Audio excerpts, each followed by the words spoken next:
Welcome to another day in the Matrix. This is Red Pill Podcast 123, the big 123. Hope you're all doing incredible today.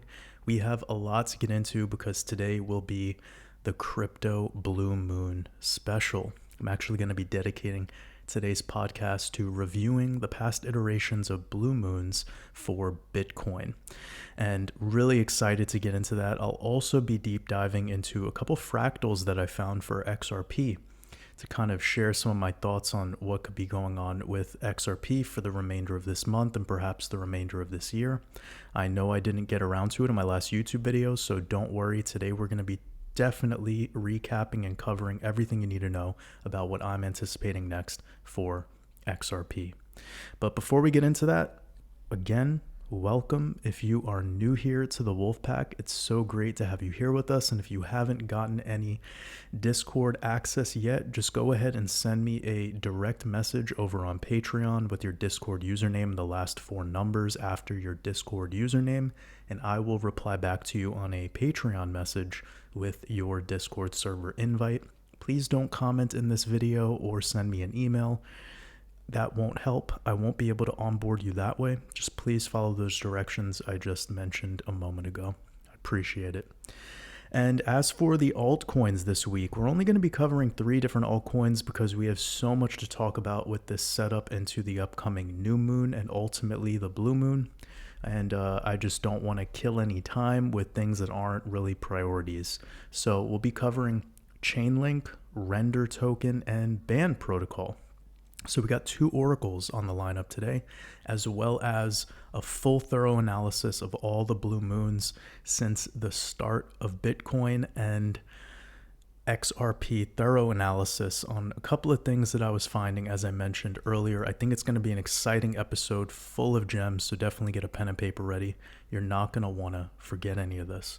All right, so just a couple quick updates to kick things off, but first things first, get calm, get relaxed, get comfortable, grab yourself a cup of coffee or tea if it's the morning time. I myself am drinking some really delicious chai again. I'm falling in love with this stuff. And if it's the nighttime, go ahead, grab yourself a glass of wine or a beer or lemon water or scotch, whatever you want to drink. I'm feeling great today. I hope you guys are too. Anyone who showed up to last night's live stream, that was one for the books. I really enjoyed it. I feel high on that live stream still. Like, some of the topics and ideas we were getting into were just so beautiful to hang out with you guys and to be able to explore everything that we explored last night. So it was really special. Definitely something that just made my weekend. So I'm really feeling great moving into this podcast today. Good energy, and I hope you're all feeling great as well. So just some updates to kick things off. Next week in Red Pill Podcast 124, I'll be reviewing all the blue moons since the .com bubble for the stock market in both the NASDAQ and the Dow Jones to get an idea of the overall outlook for this upcoming blue moon on August 31st and what that could look like for the overall market.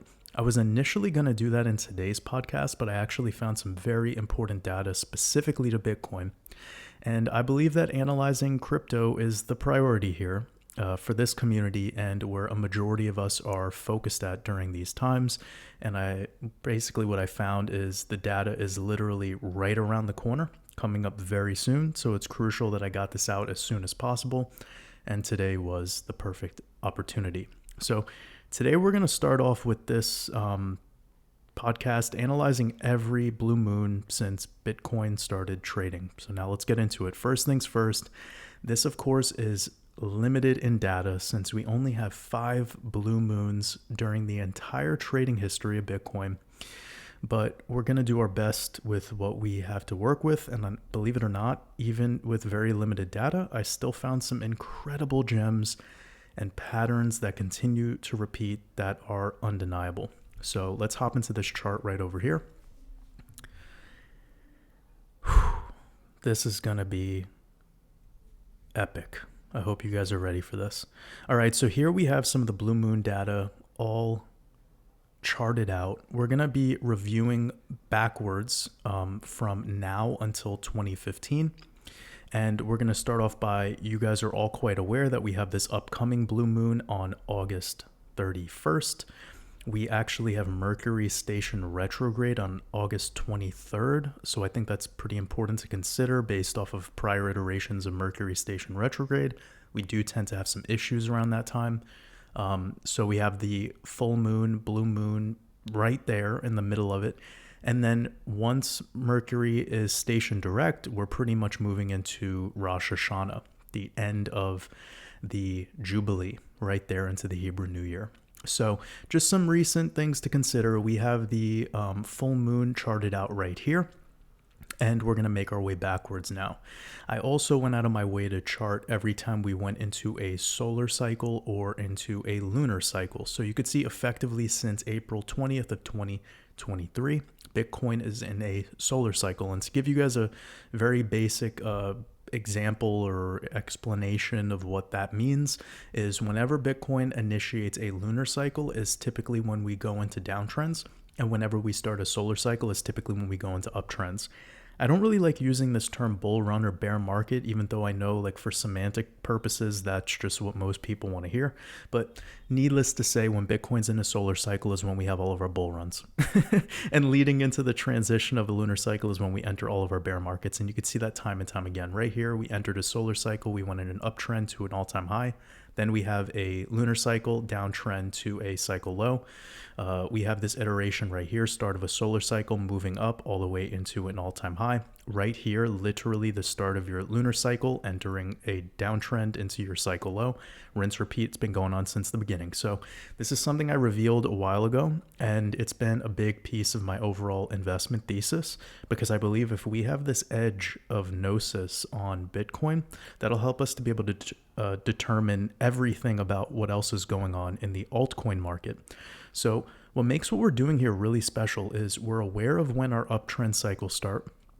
We're aware of the halving being a crucial player in this data as well. I know some people want to deny the 4-year cycle. Some people want to be only about it with their analysis, and I get why that's controversial. But needless to say, you could kind of throw all that stuff to the wayside and just remind yourself that the market runs on astrology. You know, like if you made it here this far and you're coming to this channel and you've signed up for this mastermind community, first of all, I'm really grateful for your support. It does mean the world to me, and it's such a beautiful community we have going here. But I'm saying that to basically share that you're already aware of astrology's role in this market, and probably the role of gematria and numerology. And we're bringing this all together to have a very holistic vision.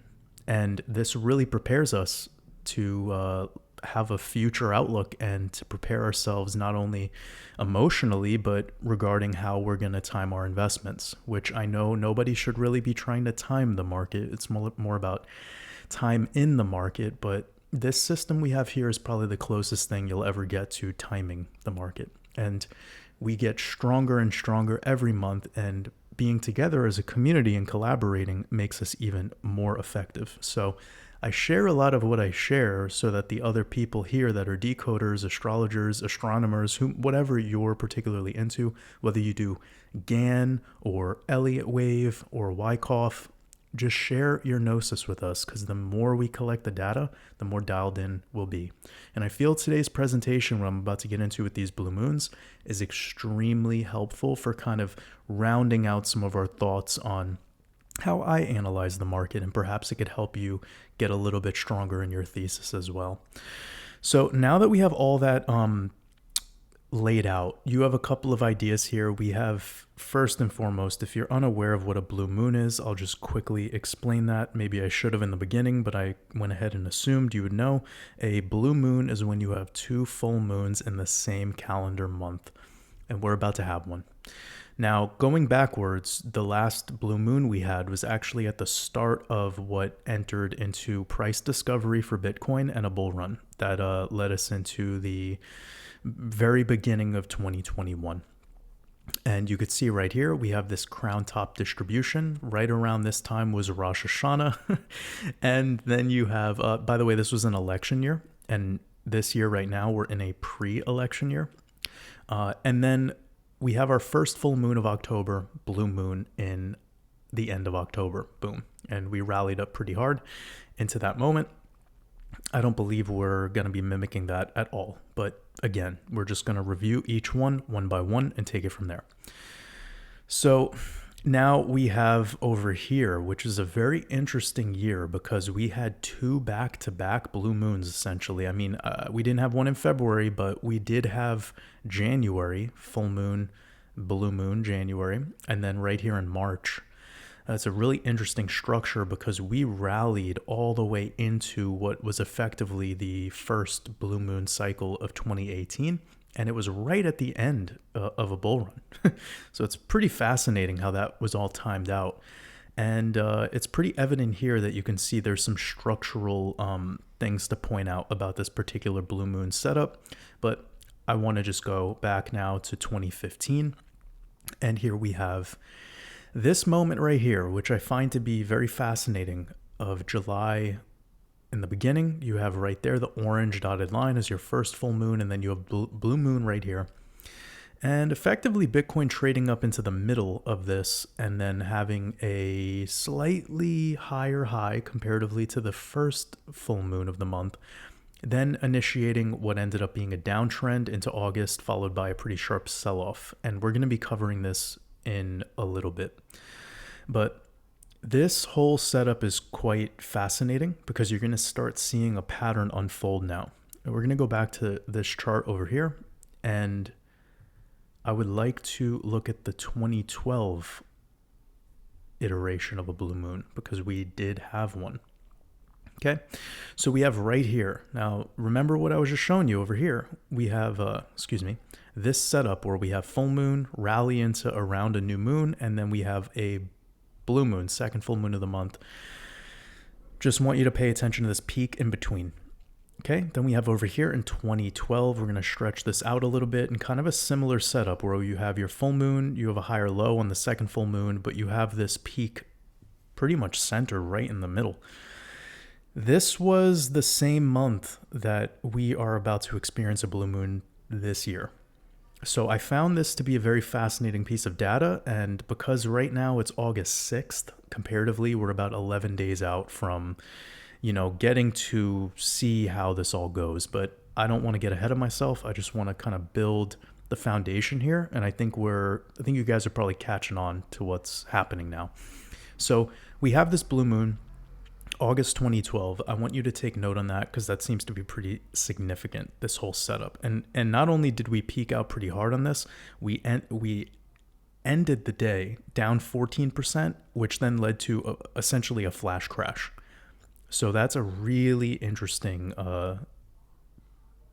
super, and we're just getting started on this. Like, this starts to look pretty wacky after I show you enough of the pattern.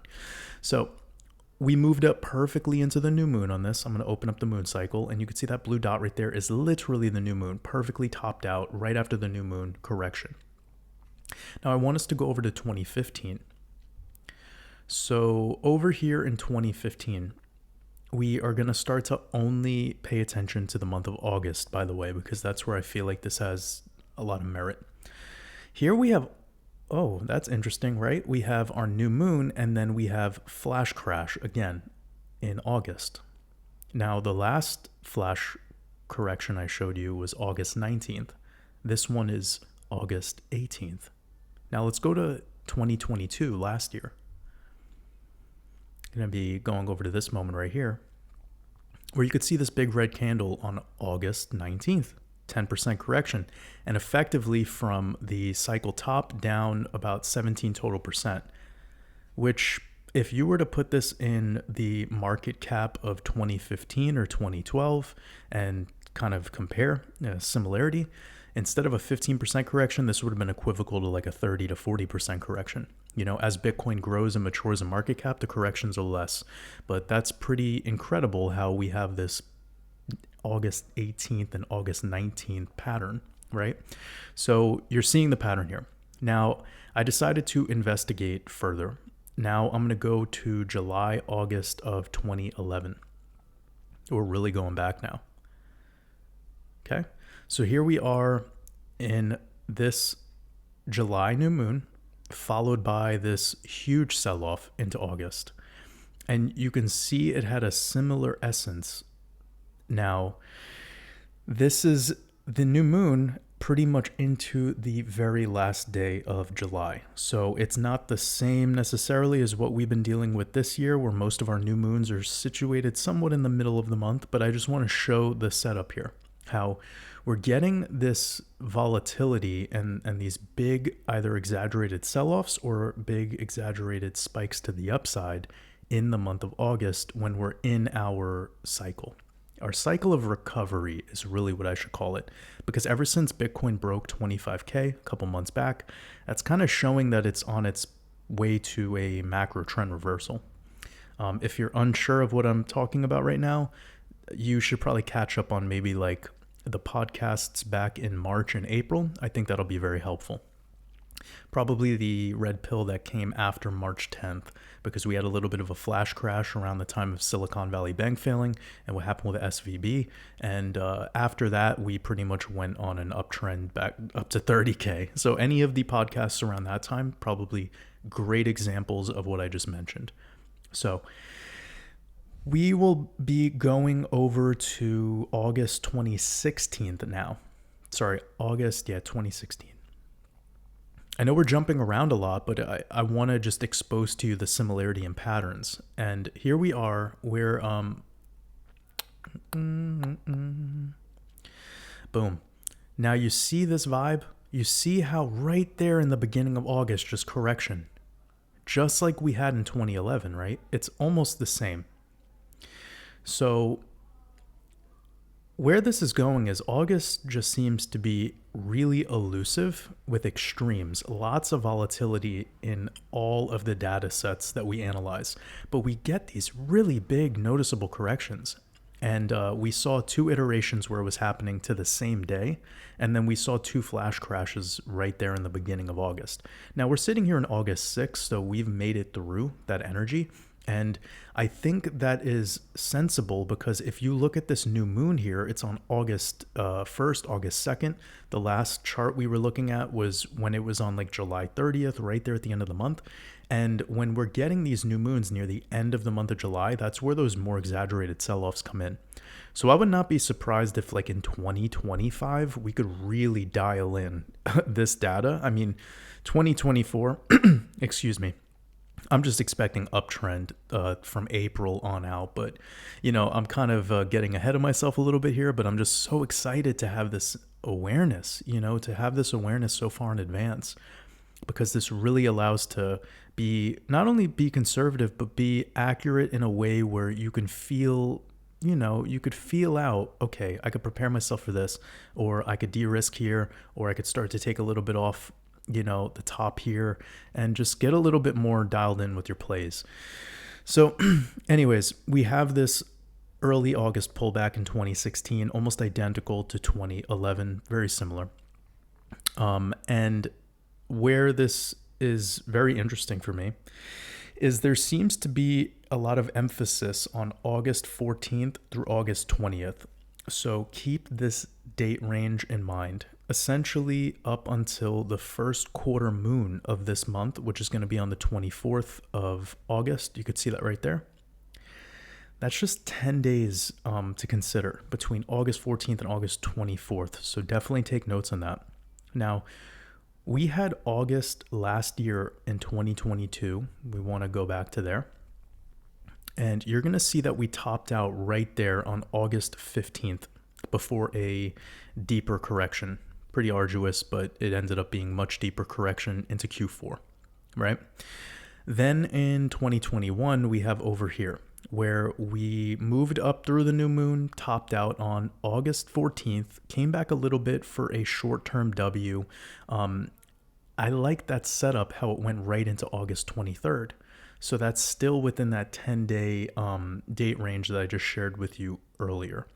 This is where it gets super interesting because last year, the August new moon was on August 26th, and I want you to particularly pay attention to the new moon. So here we are.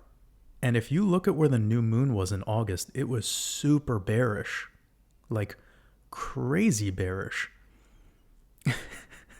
That's not normal. And on your full moon, you rallied up. So I think this is an interesting thing I'm about to get into with this pattern, all right? You see that we were bearish during a new moon and pretty bullish during the full moon. Now we're going to go over here, and you can see pretty similar setup where we're actually hitting our microcycle top around a full moon. Within 24 hours, we actually hit it on August 23rd. Now, this is something you got to pay attention to, right? Because we know typically our lunar cycle works when we leave a new moon, we trend down into full moons. And then around full moons, we typically have our microcycle lows. And then as we leave a full moon, we tend to trend up into the next new moon. And then we tend to have our microcycle tops. So August just seems to be so weird. Like, no matter how you cut this up, it's just so weird how this particular month goes. Remember, we talked about the August blue moon decoded, about we talked about Augustus, and that whole part of that decode I think is really important, that Julius, Augustus, July, and August. And definitely go watch those if you haven't yet, if you're new here especially. Those are incredible decodes, I think, for people, especially if you're newer to my work. So when we go back to 2020, we're going to see something really interesting, how we have on August 17th, August 20th, we topped out right there into the new moon. So this is a very traditional micro phase where Bitcoin topped out perfectly on the new moon and then sell off into the full moon. That's normal. Everything that happened here was quite normal. You even see here this big sell-off right there, right on a full moon. Recovery, moved up into a new moon. Topped out, microcycle top in a new moon, sold off into the full moon. Rinse, repeat. It was beautiful how that, and that again was around the time that I started sharing my work with the world. Well, I guess it was really around here, but I started making that crypto mastermind course here. So anyone who was a part of that course, who's doing it, you could see that data from back then and how that went. And that's really a game changer to know how these microcycles go with the lunar phases.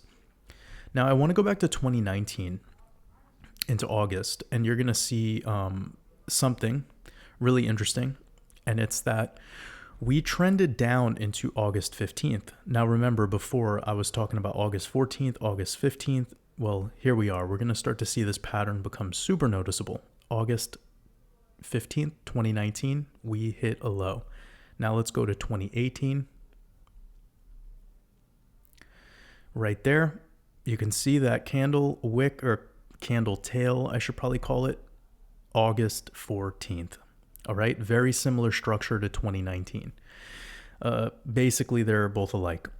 So like last year and 2021, we're talking about 2022 and 2021 were alike.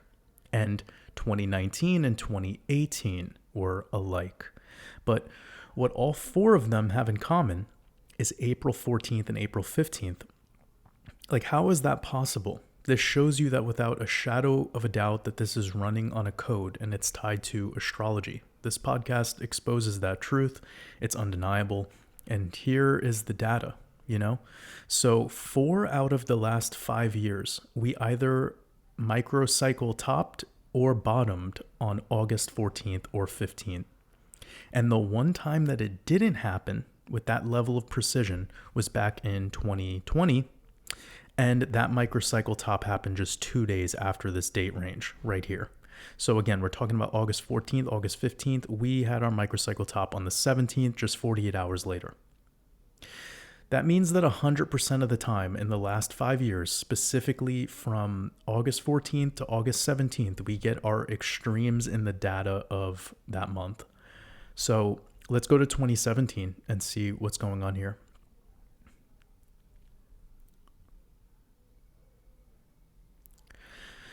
Okay, so here we are in August of 2017, and we topped out on August 17th.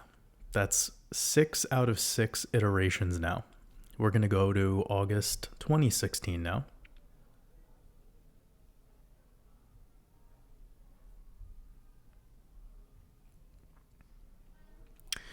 Right there, that low candle that we got in the month of August, disregarding this flash crash, was August 15th. Again. Let's go to August 2014.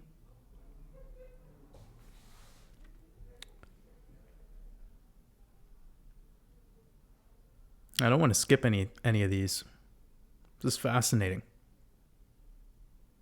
I mean, we already know we had this flash crash on August 2018. It's amazing.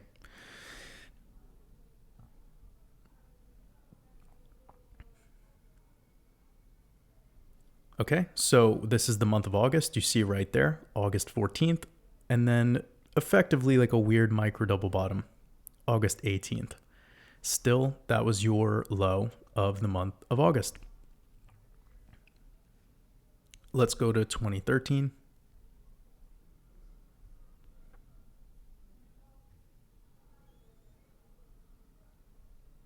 Now, what's really cool about this month in this year is this structure right here for the month of August into September is identical to 2021.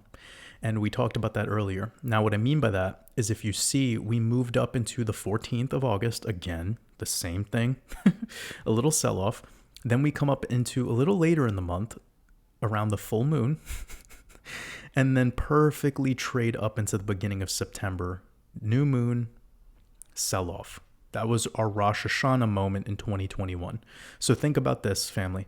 We have right here, microcycle top into August 14th, sell-off moving up into the third week of August, and then through the end into the new moon, beginning sell-off. So we're going to go to 2021.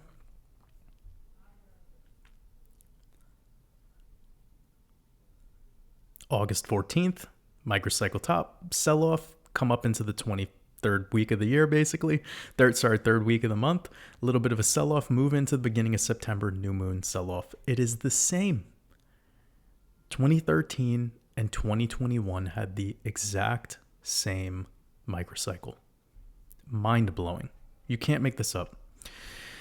And then if we go to August 2012, which is pretty far back in the future, but we have to, for the sake of it. This was your blue moon that we were talking about a little bit earlier. And we have moving up into August 17th and then a flash crash on August 19th, which we've seen in 2 other iterations in the month of August, basically flash crashes. That tends to be an August thing. Now, in 2012, the new moon was on August 17th. This year, the new moon in August is on the 16th, and then we have a blue moon, just like we did back in 2012. So this really makes me wonder, will we get a flash crash to wipe out leverage traders on August 17th through 19th? That is a note you need to take, because that's very interesting, okay? Now, if we look in these flash crashes, you can see it was on August 19th of 2012. Then we're going to go to 2014 in August.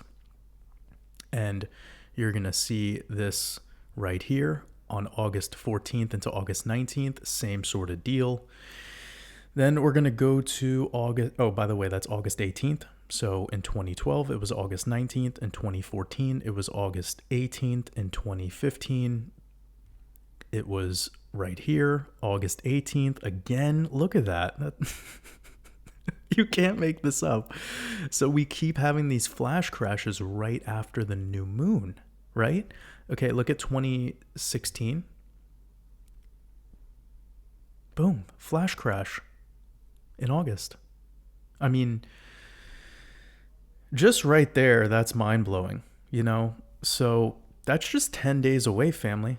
It's pretty wild to be aware of this data in advance. I know I keep saying the similar thing, but like this is just, it's really incredible to have done this research, have charted it out, and then discuss it here with you guys. You know, I really hope you're taking notes on this because we're here. We're in August and we've made it through the beginning of this month, but we haven't made it to the new moon yet.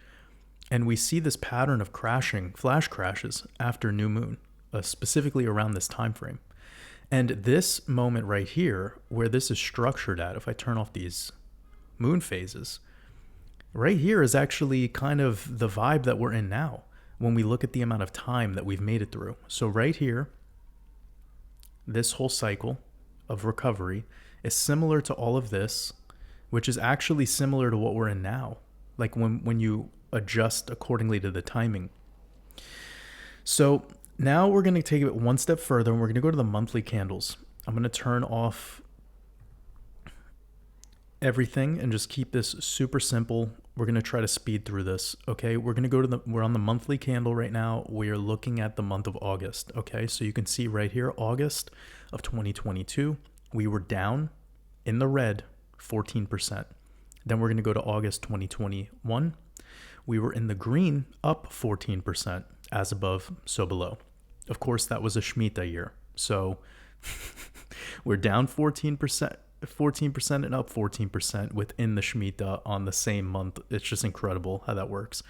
Now, going to 2020, we can see that we were up 2%. Then we have 2019 right here. We were down 5%. 2018 over here, we were up. Sorry, one moment. We were down 9%. Then we have August 2017.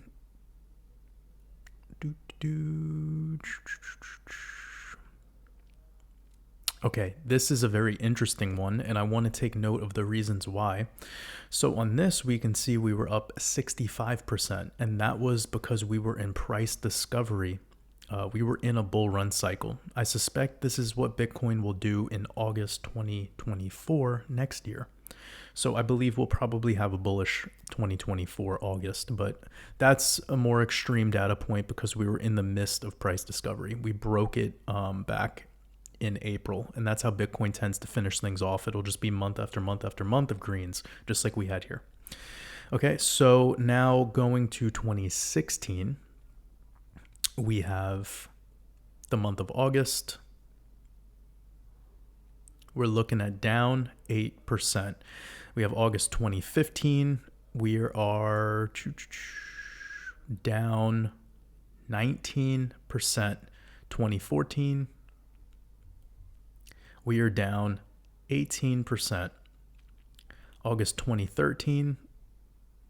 Similar as we saw in 2017, where because we were in price discovery, it was a green month, we were up 32%.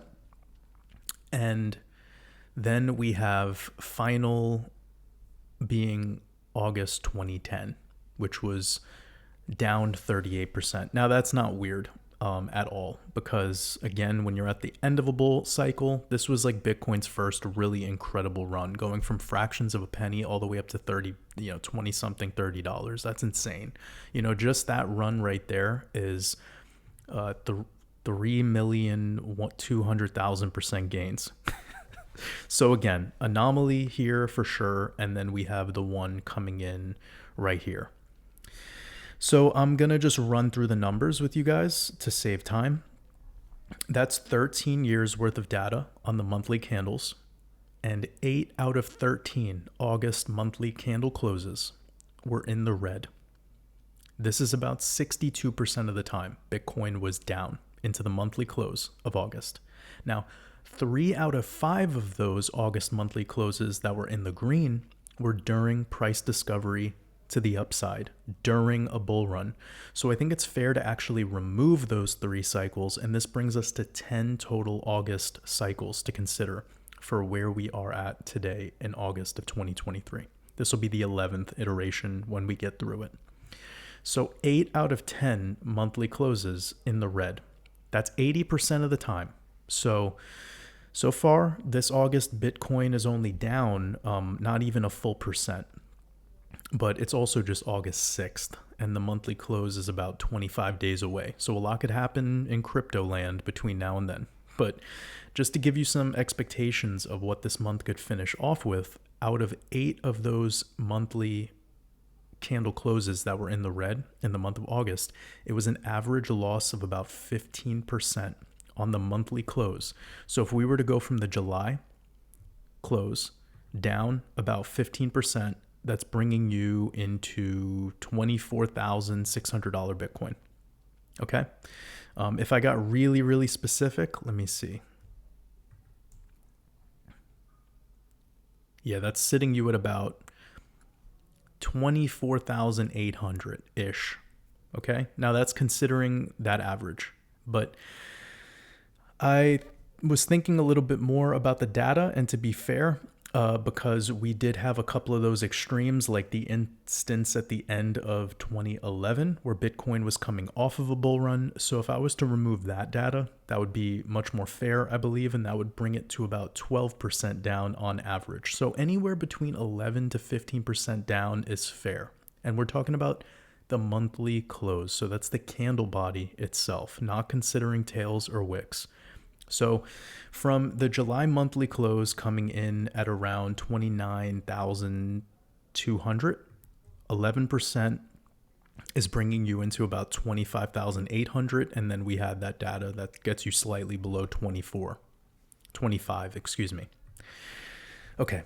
So this is important because our structural monthly close is around this month of May, which was at 27,200. And having a close below 27K would definitely not look good from a monthly perspective. Holding 25K on a daily close is ideal for holding structure on the shorter time frames. But once Bitcoin closes below that level and trades lower than the June 14th lows, let me show you really quickly here. Once it starts trading lower than this moment right here, that's breaking structure. Okay, so that again is definitely not ideal. I would suspect we'd be heading back to the 236 fib if that was the case. So that would be right around here. So here's the play-by-play. We know that we tend to end the month of August in the red for Bitcoin. That's the historic data about 80% of the time given the similarities. Now, we only have one August blue moon. That was back in 2012. So, we only have one piece of data there. We don't have a lot to work with specifically for this moment right now that we're in. We only have 5 blue moons to go off of. So just laying that out there. It's important to consider. Okay, so if we were to close that monthly below that critical level, we would be breaking the 382, and it would be normal for us to backtest the 236 at that moment. And this automatic rally that we've been talking about for a while would effectively be confirmed as completed regarding the macro structure. And another thing to mention is for the past 6 years, the month of September also closed red. Okay, so that's 2022, 21, 20, 2019, 2018, and 2017, all closed red with an average loss of 6%. So if we were to consider that closing at around 25, let me just show you really quickly based off of what I was sharing before. We have our monthly coming in for July. We go down 11%. Let's just say, to be fair, we close the month at 25,000. Let's just say 26,000, right? And then we are down another 8%, or an average 6%, excuse me. That's bringing us into 24,000.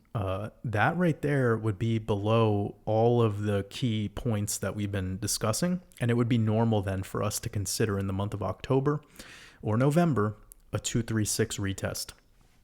Okay, so I know this is starting out with like the bad news first, because that's how we do it here in the Wolfpack. We got to just get the emotions out of the way. All right, if this stuff is hurting your stomach, then you got to become a wolf, This is all good in the hood. Okay, but I needed to talk about all of this first because we already talked about all the upside stuff. Now we're being, ultra realistic because we're living through the moment as we speak, like it's happening right now. It's so close.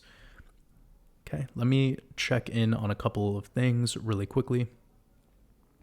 Oh, so We have the data on our side, as I've already mentioned several times, and we do have two iterations of August into September cycles where Bitcoin rose through the entire month of August into a very early September, sell-off.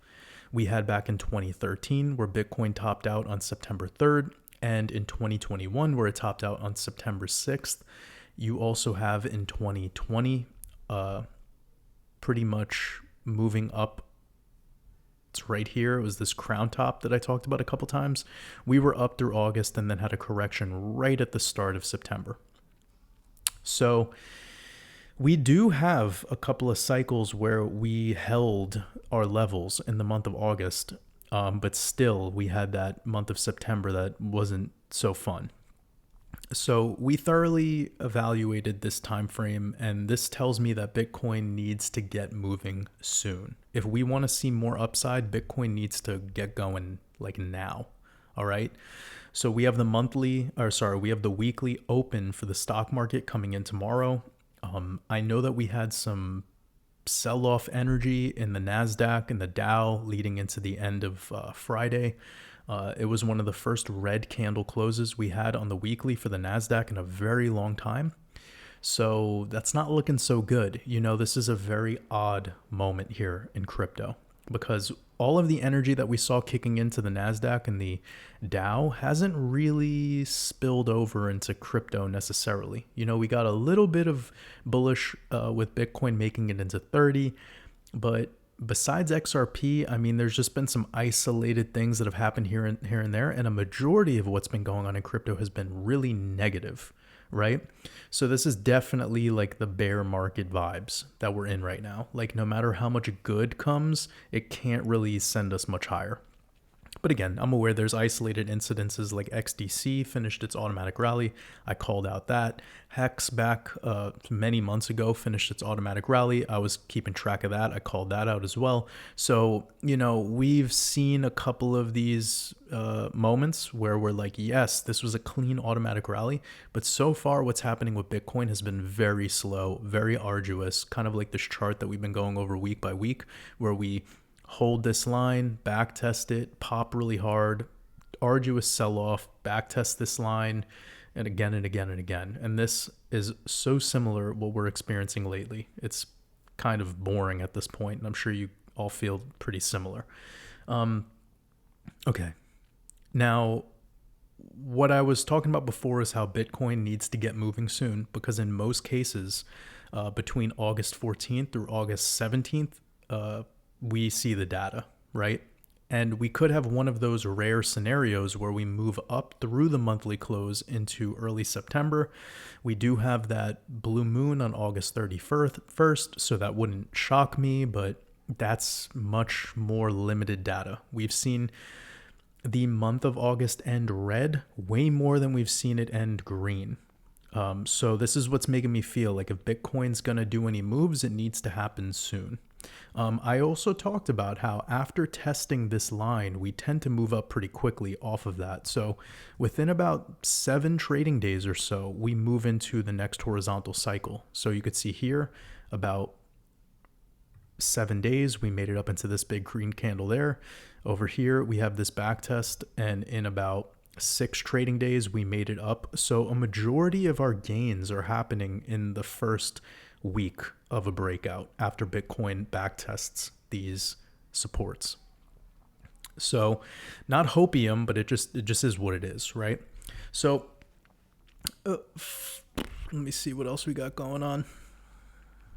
Oh, okay. Let's get into some of the date connections here, because we have August 16th as part of that date range between the 14th and 24th that I talked about before. That's what a majority of our data is coming in at. And I noticed something very important, okay? August 16th, I probably talked about this before, but we're really going to round it all out today. It's the day leaving 137 days in the year. 137 is your 33rd prime number. It's a very, very important number. And now, if you go back 33 days, to July 14th, this is right into the day after Bitcoin hit the yearly cycle high. So that's pretty incredible, especially because this was on the 13th of July where it hit 31,000. That's 31 and 13, the mirror of each other, as above, so below. So I thought that was extremely fascinating that if you go back from the 15th to the actual day of our yearly high, that's 33 days exactly, moving into the day that is 137 days left in the year, the 33rd prime number. Now, let's have even more fun and take from the 15th and go forward. And this is going to bring us to the last day of Rosh Hashanah. So you go 33 days backwards, you have the current yearly high for Bitcoin, you go 33 days forward, and it is Rosh Hashanah, the end of Jubilee. And one other thing to mention about August 15th is it has the 21 standard date numerology. 21 comes back to Saturn, 21 in multiple ciphers. Saturn is Satoshi Nakamoto. That's why there are 21 million Bitcoin in max supply. 21 for Saturn. Saturn is Satoshi, Father Time. Now, we went forward 33 days and backwards with connections. That's absolutely mind-blowing because it shows you the ripple effect of time. It's crucial to pay attention to how I'm doing this decode. So we have August 16th date that I brought up being the 137 days in the year. That's the 33rd prime. 33 days after this date is effectively the end of the Jubilee, and we will be in the Hebrew year of 5,784.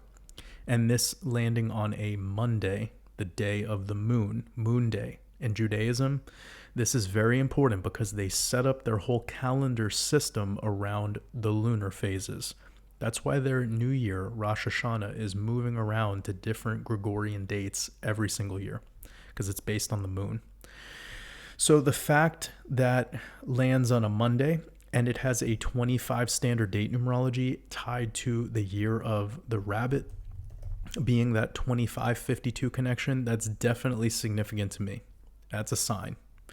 So August 16th is 33 days before the official first day of Jubilee being over, which is a 50-year cycle. 33 is the master number of transmutation. And August 16th is the 22 standard date numerology, 22 being the master builder, master destroyer. This lands on a Wednesday, which is historically actually a day that Bitcoin tends to top out in microcycles. I've spoken about this in the past. It is also the day of the upcoming new moon. And because it's a Wednesday, this is the day of Mercury giving us this 23 code in Chaldean, which ties back to Bitcoin, 23 in Chaldean. And this date falls, it still falls in the year of the Jubilee, which is the 23 Hebrew year that we're in is 5,783. That equals 23. This makes me very curious about August 17th through 19th with those flash crashes that we've seen in the historic data. And August 17th this year is a 23 date numerology. Like we were just talking about all those 23s a moment ago. Now, let's look at August 19th for clues because we've seen flash crash on that date as well. And I noticed a gem. First off, it shares the same date numerology as the first day of the new Hebrew year. You can see 70, 70, 25, 25. That 25 being significant tied to the year of the rabbit, as I mentioned earlier. But I noticed something very important about this, and I'm glad that I checked this out. Okay? This is the day leaving 134 days in the year. This is the anagram of pi, 3.14. You also probably know that Ripple XRP equals 134, same code that we're seeing there, but that's not what this is about right now. I remember vividly how Bitcoin hit the all-time high on November 10th of 2021. And this date is the day, 314th day of the year. Again, that's pi. So I got curious with this 647 number since these are 647 days apart, and that is your 118th prime number. sitting right between 117 and 119. 119, of course, being the mirror of 9/11. And if we go to the 117th prime number, which is 643, as you can see right here, that's your 117th prime, tied back to Bitcoin equals 117. But you see where this date lands? It is on the 15th of August. Same date we keep talking about. This is so mind-blowing because this date tends to be typically what we're seeing in every single August as a critical date to consider. It was the case last year. It was the case in so many other iterations, even in that 2012 moment. So I hope you guys see how I'm tying this all together. Then we have August 25th, which I think is interesting because August 25th being 653 days apart, or the 119, the 119th prime. Now, that number is huge this year because it's going to be the 22nd anniversary of 9/11. Okay? We've talked about this many times, and that it must be considered that this upcoming anniversary of 9/11 is huge. And look at how August 25th lands on a 22 standard date numerology. Then if you tie in August 25th with the 22 date numerology, again, 653 days after Bitcoin hits an all-time high, which is the 9/11, the 119, and you connect that to Rosh Hashanah of this year, it's 22 days apart. First day of Rosh Hashanah this year being a 22 date numerology. But how incredible is that all? How is that possible? It's really unbelievable. And this actually brings me to a tweet someone shared with me earlier today from David Schwartz. I don't know what this guy's on about, but this is pretty interesting. How he literally shared 4 different post-apocalyptic AI-generated images and said, "What do you guys think?" And remember, I was just talking about 9/11, and look at this shit. Like, what is going on here? You know what that looks like. So these images are literally showing buildings on fire. I mean, why is he sharing this? So it's probably because he knows the script. So anyways, back to the code. I just thought that was something interesting to share because I already was talking about this 9/11 connection. Now, another huge connection some of you might remember is the date of August 31st. This was all connected to Joe Biden and a ritual that I'm assuming could happen with him specifically, because August 31st being tied to his next birthday, which is on November 20th. And he will be allegedly becoming 81 years old, and 81 days before his alleged 81st birthday is August 31st, which is the day after the 81 date numerology. And of course, August 31st is the day of the blue moon. Blue moon giving you the 9/11 code, the 119 right there, just like we were talking about. So again, he'll be turning 81, and 81 days before his birthday is the blue moon. Also, speaking of 81, his name written out gives you the 81 code in Chaldean. This decode has led me to my theory that Joe Biden will be ritualized between August 30th and September 1st. Okay, so getting back to that date range that I keep speaking about regarding Bitcoin, and remember how I told you about these 33 connections? Well, that is what really seals the deal on this whole decode, because if we look at August 14th through August 20th, that is during the 33rd week of the year. So we have August 15th that we were talking about into August 16th being the 137th day of the year, 137 days left in the year, which is your 33rd prime number. And then you have August 15th being exactly 33 days before Rosh Hashanah ends. And then 33 days backwards would be Bitcoin's current yearly high. And this is all happening, these date connections of 33, in the 33rd week of this year.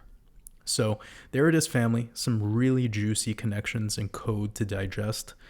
Today, being August 6th, just about to move into the 32nd week of this year, which makes us 1 week out from the 33rd week, obviously, and just 9 to 10 days away from those dates of August 15th into the 16th that we are focusing on, and still less than 2 weeks between now and August 19th. That being significant because August 17th through 19th we've seen those quick flash crashes for Bitcoin. This is incredibly soon.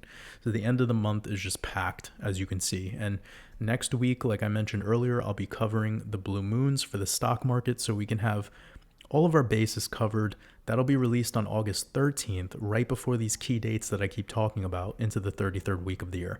And this gives us a little over a week to be prepared for what's specifically happening for Bitcoin and the crypto market. And then I'll have the Yellow Bricks Road decoded, released during the end of that same week, probably into August 16th, 17th. I'll see what's going on. But regardless, I want to have it released before the actual BRICS summit. So that is another thing to look forward to. Now we could get into the charts of Bitcoin, ETH, XRP, and we'll wrap this up with our other altcoins. But getting back to some of my own personal theories about how this can all go, remember I told you that there's a touch on this line which then tends to move us up into a 7 to 8 day breakout. And on August 8th, we have that pivot potentially because it's the quarter moon, and 6 to 8 days after brings you to August 14th through August 16th. So it's like right there perfectly in those dates that I keep bringing up. Again, the new moon of August. So it's pretty fascinating stuff, how we're just slowly moving into this trend line. It's been going on for a while now. Now, I wanted to quickly go over this again. Remember, we talked about this in the last podcast, this firmament dome. Again, I was saying that if we were to break through this, that would actually be pretty interesting to see how that all played out. If we could get above 32K, there is an opportunity for us to go fill that upside CME gap around 35K, but this has to happen so soon, family. I mean, really, in the historic data, August is not looking good for Bitcoin. It's very rare that we do well. But as I said, we only have one other blue moon in August in the data that shows that kind of setup, and that was back in 2012, 11 years ago. So just be considerate of this setup because we do have a clear resistance dome forming for Bitcoin. It's been happening since November of 2022. That means that whatever interaction we have with this dome should be significant and should be a make or break point. If we decide to be slow, arduous until the end of this month, we'll be trading right around where we are today, but banging into this firmament dome. Then we have it curving to the downside pretty much for the rest of this year, and then exiting this back to similar lows of the yearly lows at the start of this year. So this is like a full 1 year long firmament. That's why I really love this chart. And I think even though it's experimental analysis, we've used them in the past and they're incredible. So I don't want to take too much time on this. We have a weekly close coming in next week, so I can't really touch too much on that.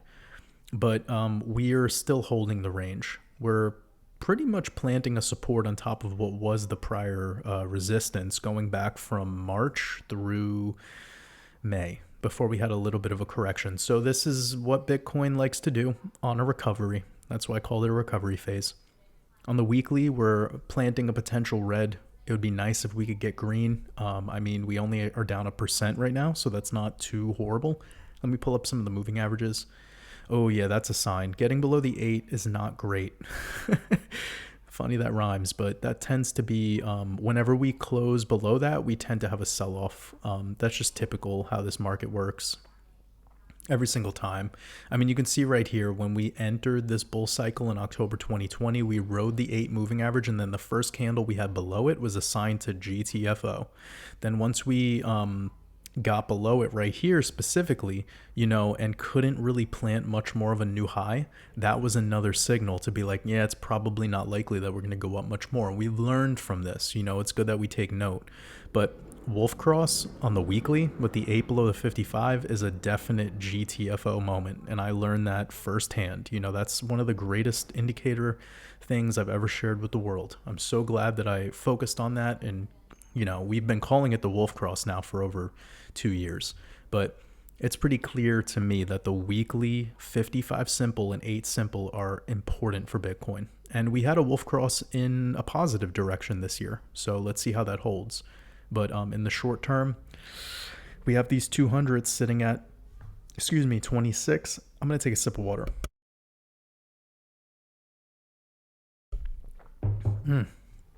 All right. We have these 200s sitting at 25,000. Would effectively be getting us lower than what we see on average for losses in Bitcoin. Now, remember earlier I talked about how like if we took all the data of red closes on August, we'd be down 15%. If I remove that one sell-off in 2011, it would bring it down to like 11. Well, we have diminishing returns and diminishing losses over time. So I would say even 9% probably fits the bill in that. And that would keep us above 25. And that's being fair. That's typically how things work from bull run to bull run, bear market to bear market.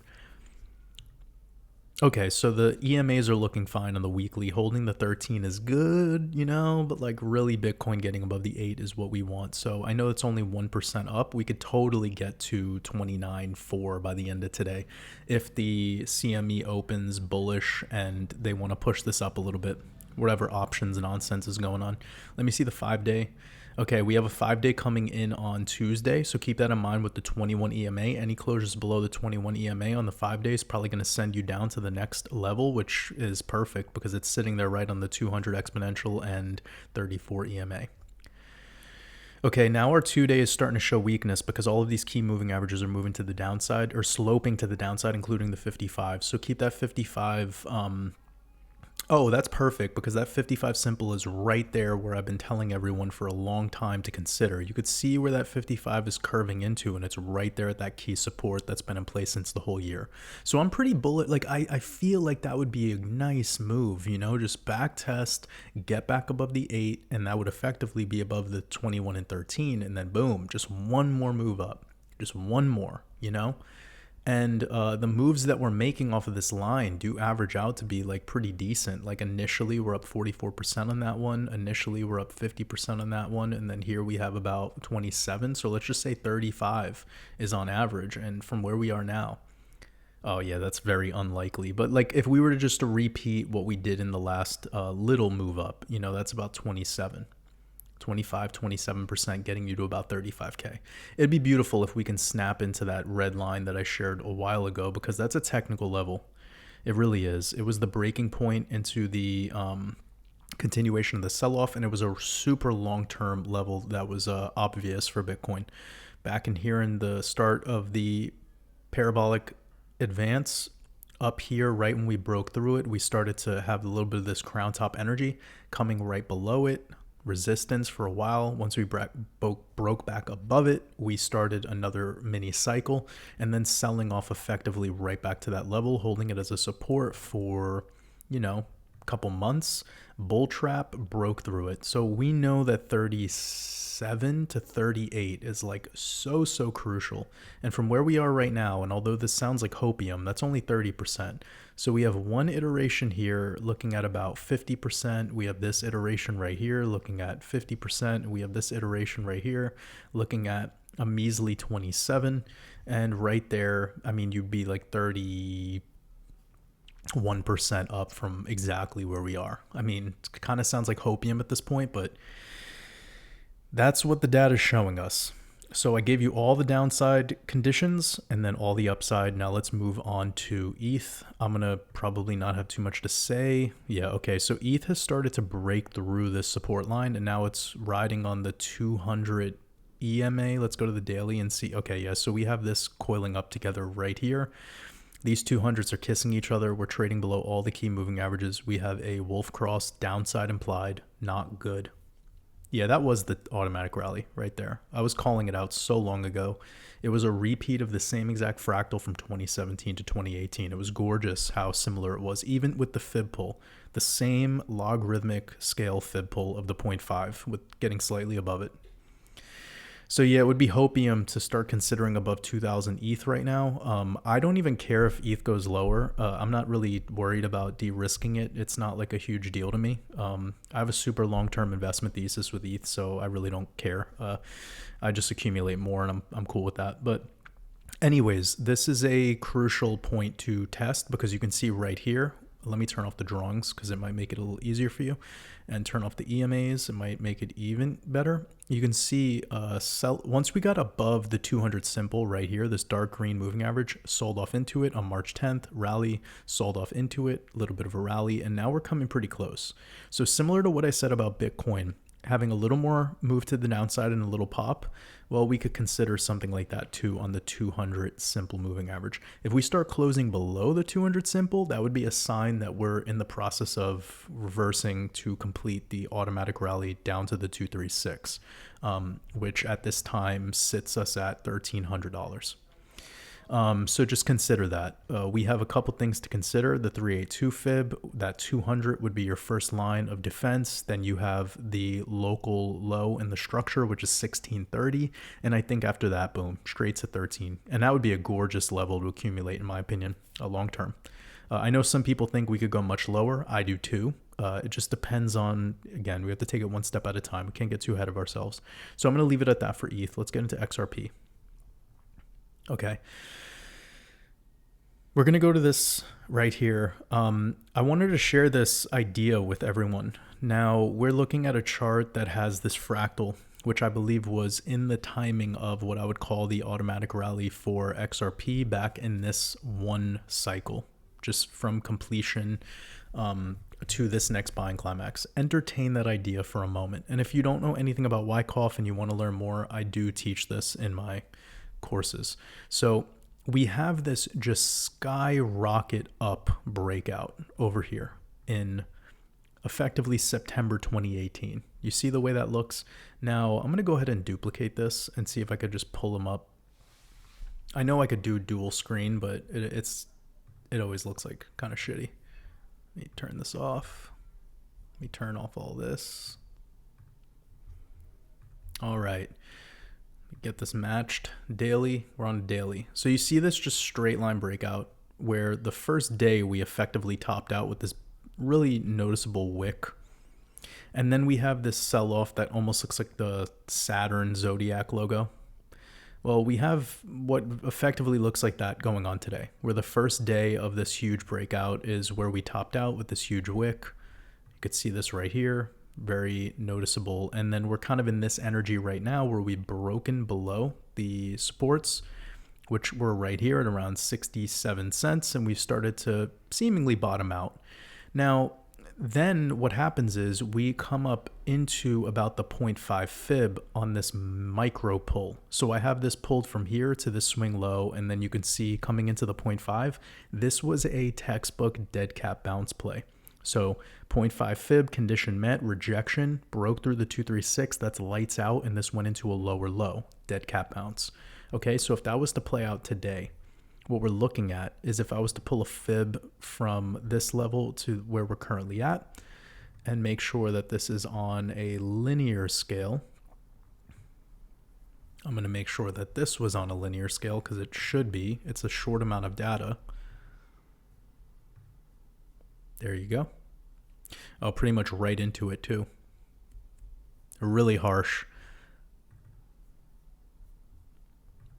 Let me see this really quickly. Yeah, I like that. I think that's probably with XRP, you know, the data is just so insane. You know, it's really one of the only coins that does this type of shit. So you have to be open-minded, I guess, in that regard. You need to be more experimental, needless to say.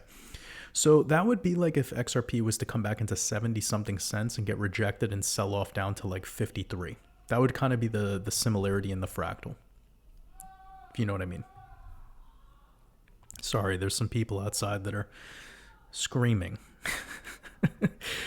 So I want this to be considered if we do have, a fractal playing out, which I don't love to entertain these, but this seems to kind of be a similar energy to what XRP likes to do. And it's in the process of a BART head right now. And if it could hold 60 cents and not dip much below 58, then that would actually be promising that we could have a little bit of a buyback and then trade into this 0.5, maybe back to 80 cents on the nose, and then that would be it. Now, I want to entertain something which has to do with this 70 cent level. I'm going to go over to this first tab again. We're back here at the, yes, let me go here. Now, remember what I teach about the 382 and how the 382 is really your signal to have an automatic rally. Okay, so if you get above the 382, the next level is clearly your 0.5 fib, and then you have your golden pocket. And most of the time, we don't really make it there. But this is a very micro structure that we're considering. So I want to consider a couple of things. We have the daily. Let me turn off all these drawings because I know it's a little harsh looking. When we started to close below the 21 exponential, that's always a sign of the daily that you're going to sell off more. And then we tapped on the 34. We couldn't hold it. That sell-off continues. Now we're starting to see this 13 AMA cross below the 21. I don't like that. That's not healthy looking. Okay, so I'm going to go down to the 4-hour chart and see if I could find anything that's coming out. And there it is. So on your 4-hour, you have that 55 simple moving average. That right there is a key rejection level that we've seen back here, which led to more continuation of the downside after this wolf cross of the 8 below the 55. Again, incredible indicator. All right. We couldn't hold the 200s. That shows even more weakness. And right now we have this 55, that key moving average I was telling you about, is at 68 cents. Okay, it's starting to get down into like 67 now because these are 4-hour candle closes. It's going to keep updating really quick. Between now and tomorrow, this will probably be into 66 cents potentially. We need to get back above this moving average on the 4-hour. All right, so step by step, it would be best if we can get back above the 55 SMA on the 4-hour, then a wolf cross where this 8 gets above that 55, and this would trade us into about 73 cents. This would turn potentially into an SOS, or a sign of strength, which could have XRP trading back at 80 cents again. Okay? Only if those conditions are met, and it's somewhere between those two levels that I talked about before, up to 80 cents. This is really important, okay? Because we couldn't really get above that 82, 83 cent level. So if XRP is going to make another move, you know how it's going to go. It's going to have to be lots of volume, and it's going to have to be straight line, okay? So next week we have a bi-weekly close, 2-week candles. And I like this. This is one thing I like from the macro perspective, is the fact that we have trading right now on the 55 simple moving average on the 2-week. That's good.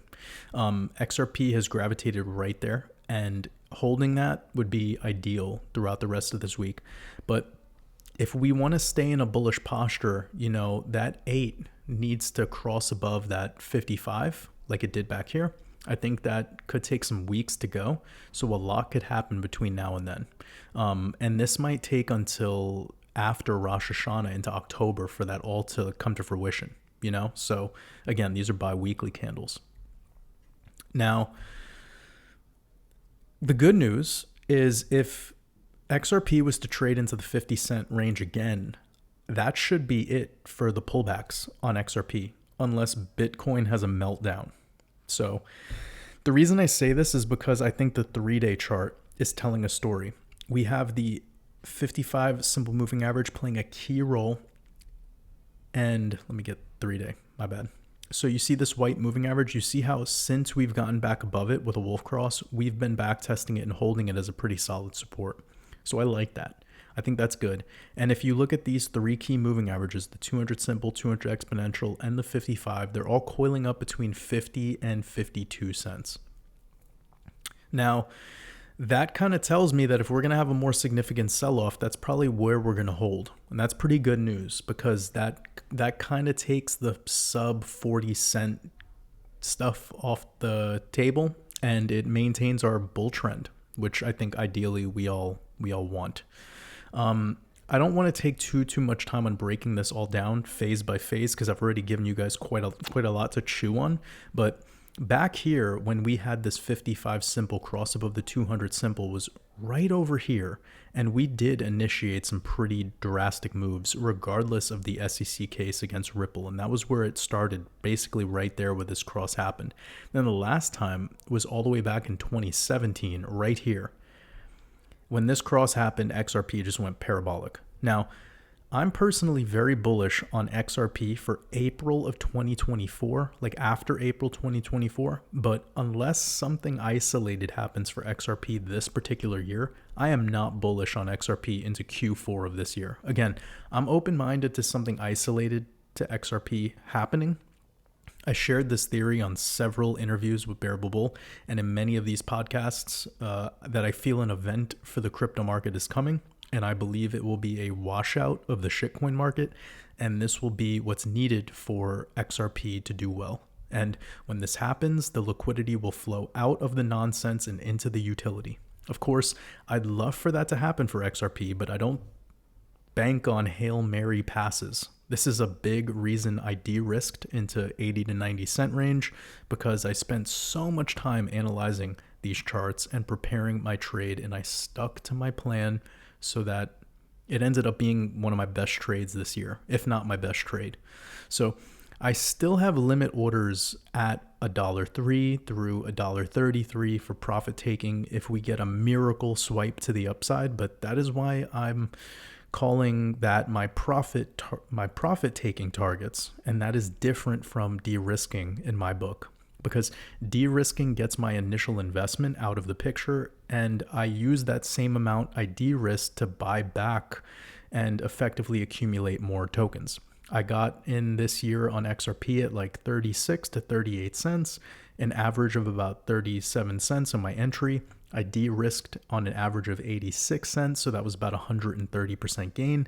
And given that whole play, if we do get a 50 cent, 51 cent, 52 cent, I'm going to be able to accumulate upwards of 25% more tokens in the process. So that for me is all I care to do. It's not really getting super fancy either because I didn't get the best entry.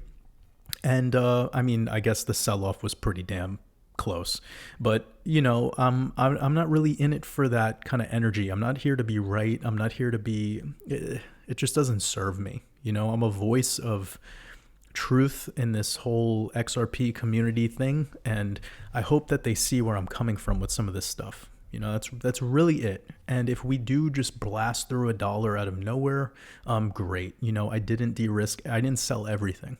I still even have a plan if we were to go parabolic right now.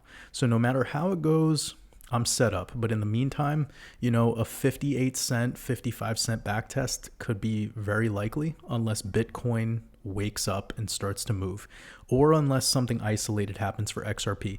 Now, for any instant bullish buyback, I'd be very cautious around 70 to 80 cents. For people, it's not really me giving trading advice or anything like that. I'm just saying the hopium right now is at an all-time high because of what's been happening with updates with XRP. And I just don't want people to get bamboozled. You have to learn the charts, because the same way I was able to determine the 80 to 90 cent swipe was just with analysis, so the people that are out there saying that TA doesn't work, that was an insanely accurate call. We got 54 cents before it happened. We got the sell-off back into the 40 cent range. We got the buy, the swipe into almost 90. You can't make this stuff up. This is just TA. I know we have the esoteric stuff going on in the background, but you just got to be aware that there is a skill required to really see what's happening here. You don't need to get lost in what's going on in the news or Twitter. So I'm going to leave it at that for XRP. I had those fractal ideas that I shared with you. Perhaps could be interesting for you to go back into September 2018 and kind of see what was going on.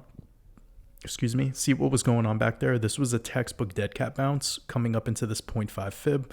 That could be equivocal to about the 76 cent range into almost 80. It would still be a lower high in the structure. That's not necessarily bullish. In order for us to really continue higher, we would want 4 hour 8-hour, 12-hour closes above 86 cents. Until then, we need to catch up. Okay, let's move on to Chainlink. Oh, and by the way, I'm not sure if you guys heard in that talk, but again, I still have my limit orders set at that $1.03 level to $1.33. I would love for that stuff to get filled, but I don't bank on that stuff. Okay, Chainlink. All right, this is going to be fast. There's not really much to talk about. This thing is acting like a stable coin. You know, it's 450 days chopping around in the same trading range, like a lie detector test. It was at, yeah. I do like how it recently went on a lower low into a little below 5 and had a pretty nice bounce off of that. But until we start breaking above 950, I don't really feel super confident about that test because we could definitely go down for another leg lower.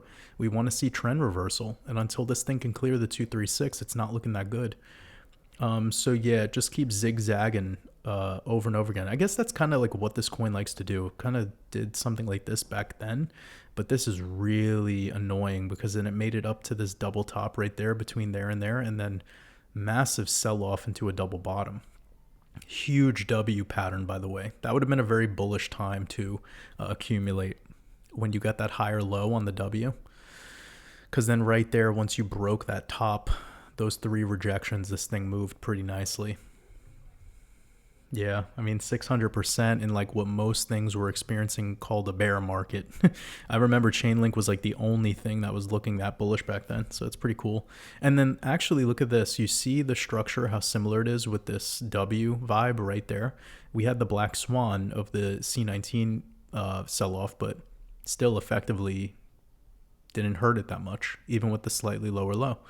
So this trading range is lasting very long, and something's got to give eventually. This thing is probably stabilized completely to the point where it's just trapped, and the buyers don't come in when they need to. And I guess there's a sell wall there right below 10, whatever market makers involved in this thing.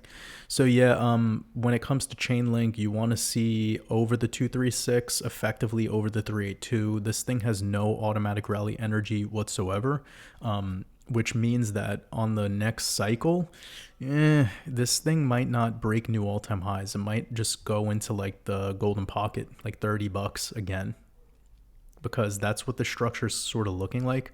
When we go back and look at like the XLM chart, the Dash, Monero, like all those OG coins, and you take the first super cycle where they did incredible, and then you look at how their last cycle went between 2020 to 2022, they all didn't break all-time highs. Or if they did, it was barely, like a double top. Okay, so I'm not trying to like shit on the Link Marines or whatever they call themselves, but you just have to be you have to be open-minded to the patterns that we've seen. So, you know, on a sell-off below into 4, lower than 4, I mean, still that's 700% on a move up to the top of the golden pocket. It's not bad at all. But yeah, just keep that in mind. Now, one thing to say is next year is the Jupiter year. This coin is pure Saturn vibes because it has the hexagon as the logo, but it also has the blue and white, which is like a key logo used in a key color combination for the aesthetic of most financial companies. You know, you have Charles Schwab is blue and white. You have Chase is blue and white. American Express is blue and white. I mean, PayPal is blue and white. A lot of them use this blue and white. And I know Chainlink is tied to Microsoft. So yeah, I mean, I could decode that another time. But as of right now, the chart looks not so good. 500 days of consolidation, really nothing breaking up or down by much. Just zigzagging. I'll leave it at that. Downside target is still 460 because that's just this energy right there of rejections that are coming in from June 2019 all the way through June 2020. It's a full year. So there it is. Okay, now we're looking at Render. Now, I just covered this coin on Red Pill Podcast 111 on May 15th. So I covered it right, boom, here. And when I saw that we were trading into the 618, I don't remember my words exactly, but I bet that this thing, I was just talking about how this is the automatic rally. Like, this is it. And it's funny that we made it into the 702 and then coming back down into this level right here where you have this W energy and we've started to break below it is a sign of weakness. We're starting to trade below the structural lows for the first time in 100 days. So if this breaks below the 0.5 fib, it's probably coming straight down to the 236. We don't really have much going on between the 382 and the 236. So this thing could definitely be back at 60 cents by the end of this year. About 40 cents to 60 cents would be an accumulation range at the bottom. It's pretty clear if you just look at this right here. Yeah, you could see that's an obvious support. But the 236, yeah, even there's like not much going on. So I would venture to say that if this starts to trade below $1 as a psychological level, 40 cents is likely. And that would be your full completion of an AR. And you don't know if this thing can go into a spring. This thing can absolutely go into a spring below 40 cents and down into 22 and price discovery to the downside. By the way, this thing is on price discovery to the downside as far as I can see, unless there's some prior data that's missing. But even though, I mean, not really feeling too good about a coin that is just 96% down off of launch. But yeah, that was a decent automatic rally to have from 46 cents, about 500% gains. Not a lot of coins did that. So this shows you that there's opportunity anywhere if you know how to read the charts. If you knew about automatic rally and how to chart it out, there you go. It's proof. Again, like I teach, when you break through the 382, that's pretty good. When you have an altcoin, expect 95% sell-off. So right there, once it started to get rejected into this prior area right there, that's just an accumulation zone. And you traded there for about 200 days. So anyone could have scooped this up in 200 days, knew about the incoming automatic rally, and effectively taken a 5x. That's just how this works. It's a skill that you acquire. It's knowledge. We've charted out so many of these, even when people were trolling the automatic rally theory. It is what it is. But as of right now, I'm not bullish on this. It would be a miracle for this to get back above the 702 or to get above the 702. And even if it did, yeah, it would probably look more like a blow off because that's the energy of the way this thing likes to move. I'm more downside on this leading into the end of the year, and I'm probably not going to cover this coin for some time because I just covered it like, 10 podcasts ago. But yeah, interesting that it did finish off its automatic rally into a key level, the 702, which is something else that I teach to look out for. Let's get into band protocol and wrap this up. Okay, so band protocol. Yeah, I remember this being talk of the town back when Chainlink was doing really good. Absolutely mind-blowing. Straight line breakout initially into the, wow, from March to August. So that moved very quick.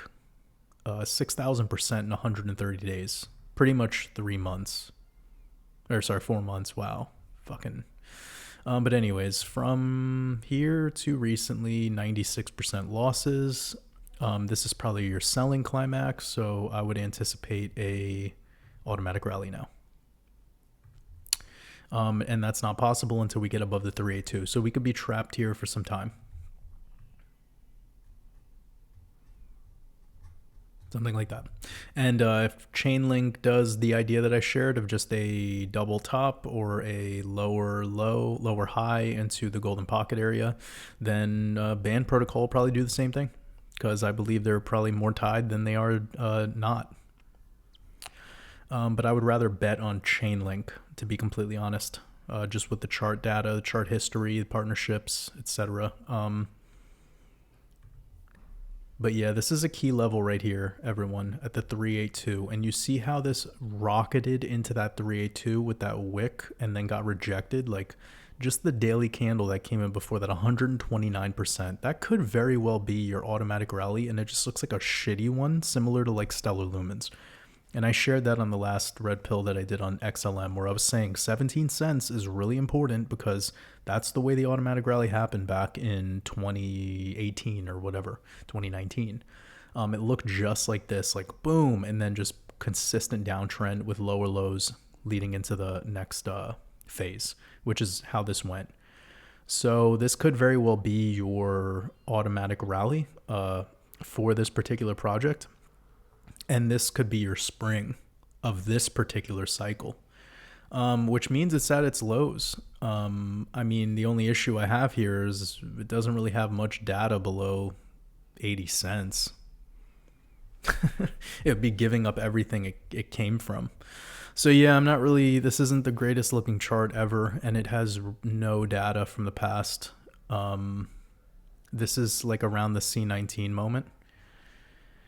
So that's one nice thing to say about it. It's up 300% from the C19 levels, but like, what's Bitcoin up from the C19 levels? We have Bitcoin went down to 3,000, and today it's up 700% from the C19 lows. So Bitcoin was better in that case. Long-term play. This just doesn't have any data. So yeah, out of the two, if I had to treat it like that between Band and Link, I would pick Link, and it's the same kind of situation with XRP and Stellar Lumens. All right, family, I'm going to leave it there. I think we covered more than enough. Super long podcast, but I wanted to share as much as I could about those blue moons and what's going on in the month of August. So please feel free to leave any comments below. Make sure to vote on next week's altcoins. Try to find stuff that we haven't covered in at least 3 months. And I'm looking forward to the next one where I'll be going through all of the blue moons for the NASDAQ and Dow Jones since the .com bubble. I appreciate every single one of you. Much love.